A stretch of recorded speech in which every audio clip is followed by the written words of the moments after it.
안녕하세요. 달콤수학 꿀쌤입니다. 오늘은 연산학습을 습관으로 만들 수 있는 엄마표 수학 루틴 구성 방법을 알려드리도록 할게요. 초등 수학의 핵심인 연산, 그 실력을 기르는데 가장 효과적인 방법은 바로 습관 만들기죠. 하지만 많은 부모님들이 그냥 문제집을 반복을 하거나 시간만 정해주는 것에서 그치는 게 너무나 아쉬워요. 진짜 효과 있는 연산 루틴은 아이의 수감각, 전략, 유창성을 동시에 기르게 해야 하는 거죠. 그러면 어떻게 루틴을 구성을 해야 되는지 실제로 방법을 알려드리도록 할게요. 그냥 여기서부터 여기까지 풀어 보다는 조금 더 효과적인 방법을 사용을 해야 되겠죠. 자, 우리 아이들이 많이 놓치고 가는 게 있죠. 바로 문제를 읽지 않고 가는 거예요.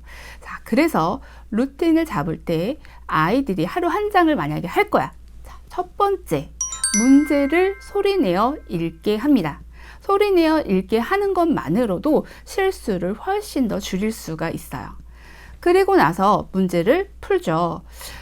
달콤한 계산력 같은 경우에는 하루에 한 장씩 풀게 되어 있는데 한 10분 정도 생각을 하고 진행을 하시면 돼요. 그래서 아이가 직접 문제를 풀었어요. 그럼 저는 가끔씩 아이들한테 채점을 직접 하도록 합니다. 그래서 직접 풀고 채점을 해. 그리고 나서 아이들이 틀린 부분이 있다면 왜 틀렸는지를 설명하게 하는 거죠. 왜 또 틀렸어? 왜 이렇게 풀었어? 어제도 이렇게 풀었잖아. 그것보다는 다른 방법이 있을까? 왜 이렇게 했을까? 자, 이렇게 하면서 제가 피드백 중요하다고 말씀드렸죠? 아이하고 피드백을 하면서 진행을 하시는 거죠. 여기에 오답 노트까지 정리를 해주면 10분 정도의 마무리가 될 수가 있을 거예요. 처음에는 시간이 조금 더 오버될 수는 있어요. 15분 정도, 20분 이렇게 걸릴 수도 있지만 점점 줄어가는 걸 보실 수가 있을 거예요. 자, 달콤한 계산력은 하루 한 장 구성으로 되어 있어서 사실 루틴화 시키기엔 최적의 문제집이라고 보시면 돼요. 하루 한 장으로 구성되어 있어서 과하지 않죠. 그래서 하루 일정 속에서 특정 시간에 자연스럽게 넣을 수 있습니다. 특히 엄마표 수학은 꾸준히 하는 것이 제일 중요하죠. 그래서 달콤한 계산력은 매일 정해진 시간에 10분 투자하기에 딱 좋은 설계라고 보시면 돼요.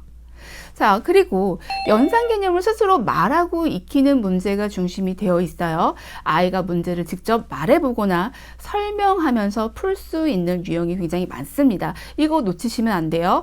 자, 이거를 그냥 풀어 라고 하시지 않으셨으면 좋겠어요. 자, 우리가 루틴의 핵심은 문제 풀고 말하고 정리하는 흐름인데 달콤한 계산력은 이걸 한 장 안에서 자연스럽게 실현할 수 있게 구성되어 있으니까 잘 활용해 보자고요.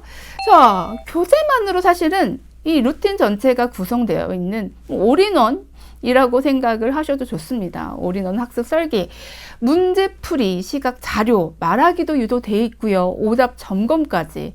자, 교재 한 권에 다 담겨 있어서요. 엄마가 따로 활동지를 만들거나 어디에서 복사를 한다거나 그러실 필요가 없죠. 네. 특히 이제 맞벌이 하는 가정이나 학습 루틴을 처음 시작하는 가정에서 부담 없이 실천 가능한 구조라는 점이 가장 큰 장점이라고 생각합니다.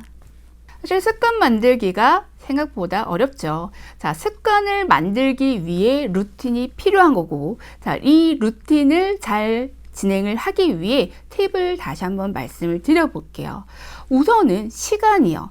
시간을 하루에 시간 날 때마다 10분씩, 그냥 매일 10분씩 해야지 라고 생각하시기보다는 저녁 먹고 10분, 혹은 하원 후 10분, 이런 식으로 아니면 아침에 일어나서 10분 아이들하고 이런 약속을 하시는 거예요. 8시부터 10분 동안 하면 오히려 실패할 확률이 높아지죠. 그래서 우리 집에서, 우리 가정에서 정말로 실천할 수 있는 시간을 정해서 아이하고 진행하시는 것도 큰 팁이 될 거고요. 그리고 평일에는 무조건 진행한다 라고 생각을 하시면 돼요. 왜?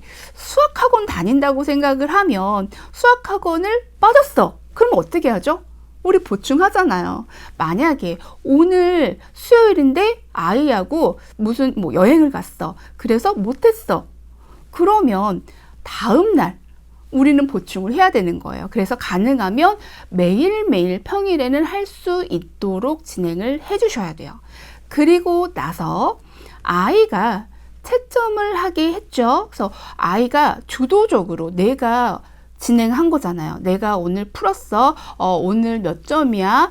몇 분 정도 걸렸어? 체크하게 해주시는 거예요. 이러면서 아이의 주도성도 키울 수가 있게 되는 거예요. 자, 그리고 우리는 늘 빨리빨리죠. 굉장히 불안해요. 빨리 안 풀거나 너무 느리게 풀면 왜 이렇게 안 되지? 모르는 건가? 굉장히 좀 조급해지죠. 사실은 지금은 빨리빨리보다는 정확하게 하고 가는 게 중요하기 때문에 아이가 빨리 못 풀었어, 틀렸어. 그러면 아니 그게 아니잖아. 이렇게 도와주려고 하시기보다는 우리가 질문으로 좀 유도를 하시는 게 필요해요. 뭐야 이거 뭐 모르겠어. 이것보다는 여기에서 어떤 순서대로 하면 좋을까? 어떤 수가 더 커? 이 숫자 먼저 보는 건 어때? 우리 앞에 그림이 어떤 그림이 있었었지?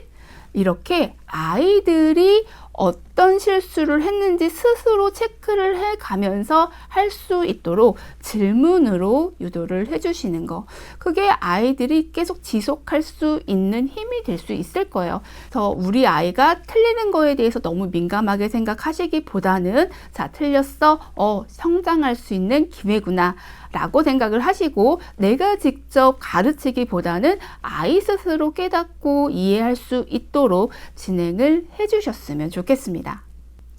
루틴은 아이의 습관을 만듭니다. 자, 엄마의 질문 한마디, 기다림 10초가 아이의 수학뇌를 깨울 수 있습니다. 자, 지금부터 매일 10분 함께 시작을 해보세요.